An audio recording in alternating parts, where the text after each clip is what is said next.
Hey guys, तो आप लोगों को यहाँ पे एक प्रॉब्लम देखने को मिलेगा। Given details are not matching as per records, enter correct details to retry का मतलब कुछ इस टाइप से आपको ये प्रॉब्लम देखने को मिलेगा। ठीक, अब इसका सॉल्यूशन क्या है, आप इसको कैसे ठीक करेंगे, चलिए आप लोग को बताते हैं।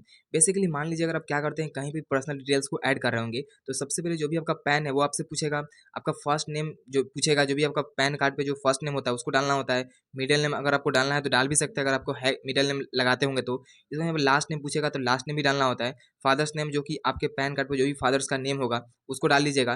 फिर आपको पूछता है डेट ऑफ बर्थ का। अगर आपका जो भी प्रॉब्लम देखने को मिल रहा है, जिस तरीके का प्रॉब्लम देखने को मिल रहा है, आप जहाँ पर भी गलती किए होंगे वहाँ पे आपको ये एरर शो करेगा। ठीक, अब हमने यहाँ पे जो भी डेट ऑफ बर्थ है उसको हमने यहाँ पे डेट ऑफ बर्थ को यहाँ पे साइज सही से फिल नहीं किया है, जिसके कारण यहाँ पे लिखा है given DOB is not matching as per record का मतलब कि जो भी हमारा डीओबी डेट ऑफ बर्थ है उसमें यहाँ पे एरर आ रहा है। तो हम सिंपली क्या करेंगे, जो भी पैन कार्ड पर डेट ऑफ बर्थ होगा उसको अच्छे से डालेंगे, अच्छे से देख करके डालना है। फिर आपका जो भी प्रॉब्लम है उसको आप यहाँ पे ठीक कर सकते हैं। तो सबसे पहले जो जो भी आपने डिटेल्स डाला है उसको एक बार आप चेक करेंगे, जो भी आपका गलत डिटेल है उसको आप सही करेंगे, फिर जाके आप इस प्रॉब्लम को यहाँ पे ठीक करेंगे। तो कुछ भी डाउट या कुछ भी कन्फ्यूजन है कमेंट जरूर कीजिएगा। वीडियो को लाइक करके चैनल सब्सक्राइब जरूर कीजिएगा।